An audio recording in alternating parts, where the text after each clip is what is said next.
Hi, and thanks for logging on to WPRI.com. If you were watching Newsmakers this week, we simply ran out of time, and we're having a great conversation about a report put out by the Ocean State Policy Research Institute. To sum it up, why are people leaving if they leave? Is it taxes or temperature? This report points to estate taxes as one of the main drivers. To my right on our panel, as always, Ian Donis and Arlene Violet, and our guests from the Ocean State Policy Research Institute. We have Bill Felkner and then Tom Sgouros, who I like to call a progressive economist, but he's also the editor of the Rhode Island Policy Report. Tom, you know, your big point to the newsmakers' argument this whole time is you argued how they translated the numbers and that they weren't used properly. But I want to give you a real specific example. On this program, on Newsmakers, Alan Hassenfeld sat right here, and with 30 seconds left in the show, he says to us, he goes, and by the way, if Rhode Island doesn't change its estate tax, I'm out of here. And Hassenfeld is a Rhode Island institution. They built a massive company here. They've employed a lot of people. He personally has invested heavily in his own property. So what to that argument? Do we want to lose Alan Hassenfeld and people like him?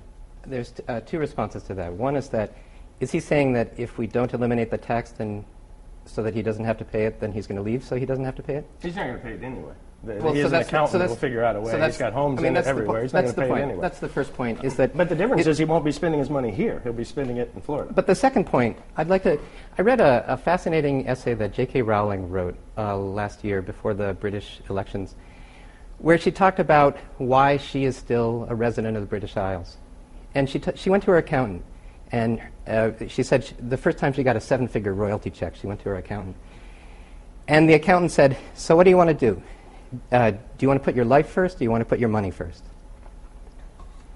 You know, it's as simple as that. And she chose to put her life first. She's still a resident of Scotland, where she and she wrote about it that she said. I don't think people here have that choice, though. I mean, they can still have their life and live in Florida. Finish, please? She said, if you like, this is my notion of patriotism. Now, but the important point is that the choice about whether... I don't know if that's a fair comparison. Scotland to Rhode Island, Tom. I mean, you're still living in America if you move to Florida. You're an American citizen. The question was about taxes. Mm-hmm. And the question was whether you're going to be ruled by your desires or by your money. She chose to be to live her life by the friends and family and the city that she loved, so she stayed there. So do we sell that? So what I'm saying... Be noble? Stay in Rhode Island?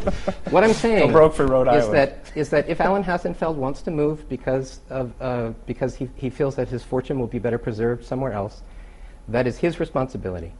What he is asking is that we change the laws to benefit him specifically, and I don't think that we can hold ourselves responsible if he decides to take his money and go somewhere else. Wait a minute. What's unfair about that is as follows, okay? First of all, there's nobody who gives more money to Rhode Island charities than he does, because I'm on most of those boards, and I see all this money coming in. So that's number one.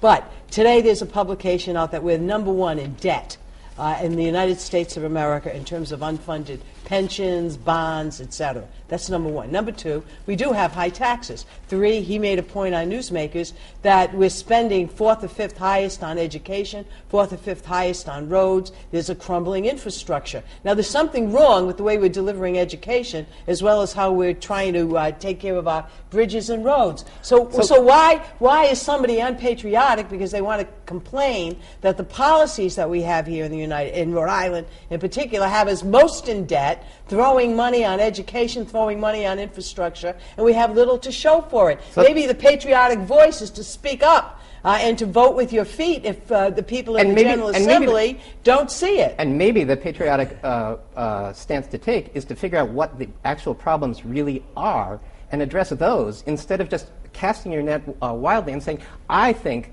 that the only way to deal with this is just to pay less for it. Let's talk about roads for a minute. The reason that we pay so much for roads and bridges is because for 30 years the Department of Transportation has been trying to pretend that the cost was less than it was. And so what they have done is that they have borrowed themselves into a tremendous hole. We pay so much in debt service that 15 years ago, the debt service for roads was actually moved out of the department's budget, so it could be hidden in another place in the budget.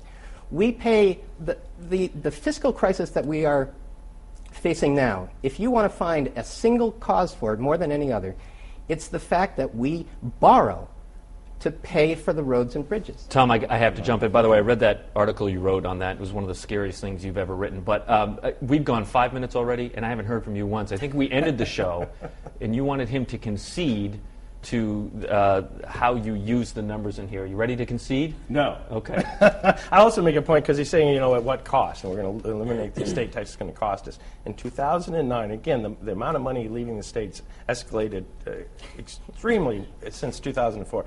In 2009, we collected $27 million in the estate tax. We calculated enough income left the state just that year that we could have collected another $111 million in other taxes. So if it's a simple dollars and cents thing, again, you need to eliminate the estate tax, and you'll end up with more taxes in the coffers. Yeah, but that 111 that you're talking about, you're counting property taxes to people. The point that and again, Arlene made. If we had 100,000 more people here, we'd have more houses in this state. This is not a hard thing to figure out. You're counting the money. You're counting money that you have no right to count, as Arlene, the point that Arlene made later. You're counting money that people paid on their house, Tom, let me ask you, if you had 100,000 more people in this, I'll ask you two questions. Number one, if you had 100,000 more people in the state, would you have more houses? Number two, if we had 4.6 billion more income in the state, would we have a better economy? But this is the way you're doing it. Yes or no? This is the way you're doing it. I ask you a yes or no question, and you just turn around and you change the subject. The question is, how much of that $111 million is property tax? And how much of that property tax is actually going to go away when people leave? Do you know how much? Do you know how much of that 111 figure is property no, tax? No, we didn't break that down in there. But the point is, again, if you've got 100,000 more people rely in on the that number. state, are you assuming they're not going to live anywhere? Are you saying that I should take your $111 million figure without understanding that a vast proportion of property tax? I'm asking you how much is the property tax. Well, then you're making the assumption that it doesn't matter. I'm saying, number one, if the people are here, there are going to be more houses. Listen, do you concede that, yes or no?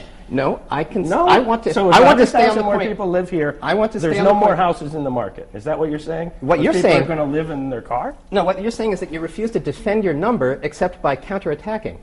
That's what you're saying. No, the number is I want to know. It's easy. And no, tell me go how. to Ocean State Policy. Tell me the 111 million. Report. Tell me what goes into that $111 million. The various taxes that are listed there. We didn't break them out by property taxes. If you didn't break them out. Look, if you're looking to try to find one little thing, you say, oh, that doesn't make sense to you, that doesn't negate the... Number one, I don't agree with you, and number two, it doesn't negate the report. One little thing, I'm talking about the fundamental assumptions that you've made about the IRS data that you're using. As I said, that data does not say what you think it says. Question. If 100,000 more people live here, would there be more houses in the market? And what I'm saying is that question is evading my question to you, which is simply to defend your number. I'm going to just point out to both of you, we have a lot of evading going on here, and we are out of time with the website. If you want to read more on this, I know on the Ocean State Policy Research Institute, they have this report posted, and on the Poverty Institute, it's povertyinstitute.org. Povertyinstitute.org. They have a response to it, which is interesting. I'd also like to say that briefly, in 2007, I wrote an article based on this exact same data, and that's available at whatcheer.net. Okay. It's in back issue of the Rhode Island Policy Report. You might want to move it up on further in your site because people are going to be looking for it now. All right, listen, gentlemen. Great conversation again. You made my job easier on a Friday, no doubt. For Ian Donis and Arlene Violet, I want to thank you for logging on to WPRI.com. And don't forget, you can catch the entire episode of Newsmakers right here on our website. Thanks for watching.